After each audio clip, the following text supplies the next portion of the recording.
What's going on, guys? We have a story coming at you. This is from Washington State. We have a senator who has made some comments regarding nurses and wanted to go through the article, tell you what she said, what it was about, and then try to get into some of the nuance on it. So this is a senator out of Washington State. She made these comments earlier today. This is Senator Maureen Walsh. She's a Republican, and the story is that she seems to believe that nurses actually have the time to sit around and play cards at work. So let's get into this. We'll read over it, and then I'll give you my opinion on it as we go. So nurses everywhere are reacting to what they actually that they are actually busy saving lives and rarely receive their lawful breaks. Senator Walsh made the comments on April 16, 2019, and said to be referring to the nurses who work in critical access hospitals. Now remember that she's talking about the critical access hospital nurses. She believes that they would be exempt from a bill SHB 1155 that would protect nurses from mandatory overtime to protect their meal and rest breaks. So she's talking about a bill that's dealing with rest breaks and specifically nurses at critical care hospitals, and she's asserting that they would be exempt from the law. Now bear that in mind when she makes these comments. So we'll just listen to her as she goes off here. Hospital. I'm in an underserved area, and all we're doing is making it more difficult to be served. I understand helping with employees and making sure that we have rest breaks and things like that, but I also understand that we need to care for patients first and foremost. And by putting these types of mandates on a critical access hospital that literally serves a handful of individuals, I would submit to you those nurses probably do get breaks. They probably play cards for a considerable amount of the day. Now, no, she talked about the critical care health hospital nurses that she's not able to get access to in the rural healthcare setting, and they get the breaks, they get the time to play the cards. But the reality is this bill does not apply to critical access hospitals. Please support this amendment and help out some of these underserved areas in the state that have these critical access hospitals that frankly, The logic here is a little hard to follow, and I think that her statement is kind of convoluted. See if she expands on it here in this second. Well, if we have an issue with nurses getting tired, let's quit letting them do 12-hour shifts. Let's let them do 8-hour shifts, like most standard shifts are. 12 hours, I know they want it, but then they come back and they start talking out of both sides of their mouth and telling us how tired they are. Let's make them 8-hour shifts. I commend the amendment to you. This to me is just not a smart statement to make as far as, from a political and constituent act. And to me, this second video is the more controversial part of her statement. We'll get into it as we go down here in the article. In the video, Walsh is heard making several claims about the nursing profession. If nurses get tired, let's stop making them do 12-hour shifts. Let's make them do 8-hour shifts. 12 hours, I know they want it, but then they come back and they start talking out of the side of their mouths and telling us how tired they are, says Senator Walsh. She goes on to state her opinion on what nurses do during their break time. I understand making sure that we have rest breaks and things like that, but I also understand that we need to care for patients first and foremost. I would submit to you that those nurses probably do get breaks. They probably play cards for a considerable amount of the day. So I think she's talking beyond the actual breaks here, and she's asserting that when they're not on break, that they're not busy, they're not doing things, which kind of goes against her statements concerning the critical access healthcare hospitals and the need to have them exempt from this in order so that they can provide care to the patients. Either they're needing to provide care to the patients or they're playing cards. You can't have both here at the same time. So that seems just a little bit odd. We'll get into the statement about the 12-hour shift versus the 8-hour shift in the conclusion, but I want to read a little bit about this bill. So this is the bill SHB 1155, was originally intended to protect lunch and rest breaks for nurses who work 12 hours per day or more, which is standard for most nurses, and to limit mandatory overtime, a practice that, according to Washington State Nurses Association, is an abhorrent employer practice, with unplanned overtime ultimately hurting not only the nurses but the patients as well in the long run. And this is everywhere I've worked pretty much, with the exception of nurse in conjunction or adjunct to EMS. That has been the case where they offer 12-hour shifts. And I've worked 16-hour shifts in a row when doing critical care. That's not uncommon. And typically you get one break during that time. And sometimes you don't get a break. This is true. Patient care does come first, and that's our priority. And then other times, to her credit, there are slower days where, you're not as busy. I've never played cards in the critical access as far as providing critical care in the emergency room. But there are certainly days where you're not like up and running around all the time. But again, it's a trade-off between the two, and you never know what you're going to get. It's based off the patient needs that you have at the time. So, however, Senator Walsh recently offered an amendment to the bill that will also limit nurses to shifts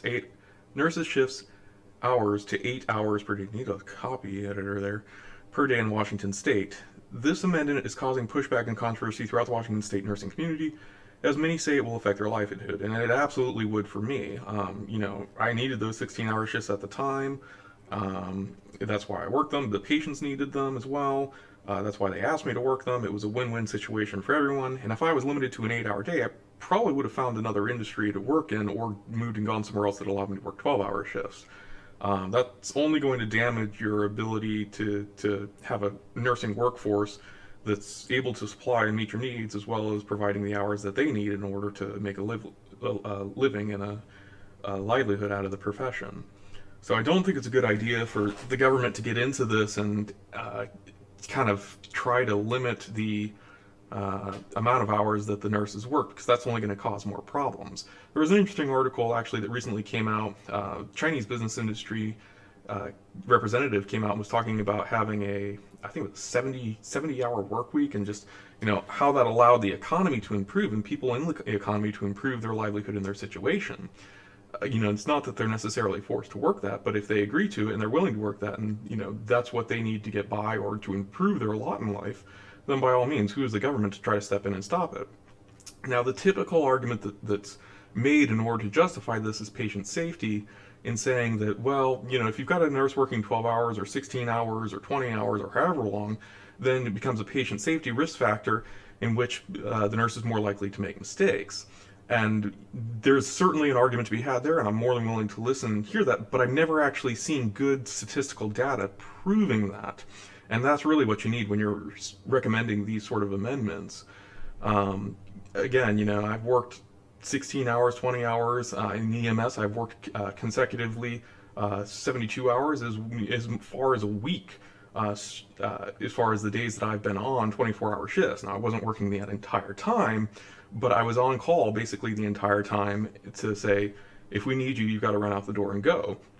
And I've had extended circumstances where I've gone 24 hours plus providing critical care in emergency access. If that's what the patient needs and somebody's about to die, you suck it up and you continue moving. So, again, the idea that you're going to restrict nursing care to 8 hours, I think, is just a little pie in the sky, ridiculous from the perspective of the needs of the patient.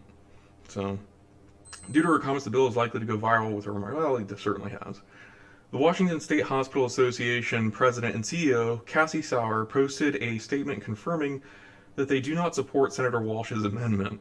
In a surprise amendment to the nurse staffing bill, the Senate added a provision that would limit nurses to working only 8 hours in a 24-hour period. This would be a strict prohibition with no exemption for emergency patient care. Yeah, so if a patient, if you're on a shift and you're coming up on the end of it, and then all of a sudden your patient crashes, and the other nurse who's supposed to relieve you is either running late, or there's low staffing, or whatever might be the case, if you stay over to save that patient's life, you're technically going to be in violation of the law, and that's a no-win situation, and it creates more problems than it really solves.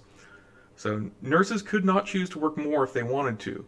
And like I said, that goes into a whole bunch of problems as far as the livelihood of the nurse and the restrictions of the profession, and it's going to discourage people from coming in.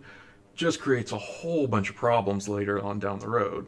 A nurse could be in the middle of a life-saving surgical procedure, and there would be no exceptions to allow them to stay and complete their work. WSHA did not support and had no knowledge of this amendment. This would also change the standard schedule for nurses who mostly work three 12-hour shifts a week, a schedule that was developed primarily at their request. If the amendment becomes law, nurses would need to work 5 days a week to earn full-time pay, stated Sauer. Sauer ended the statement with a call to action to have the amendment removed. We need your action. Please tell your House members how bad it would be. Please tell your nurses what is happening and ask them to call their unions and their House members. Tell them to oppose the 8-hour work limit amendment to SHB 1155.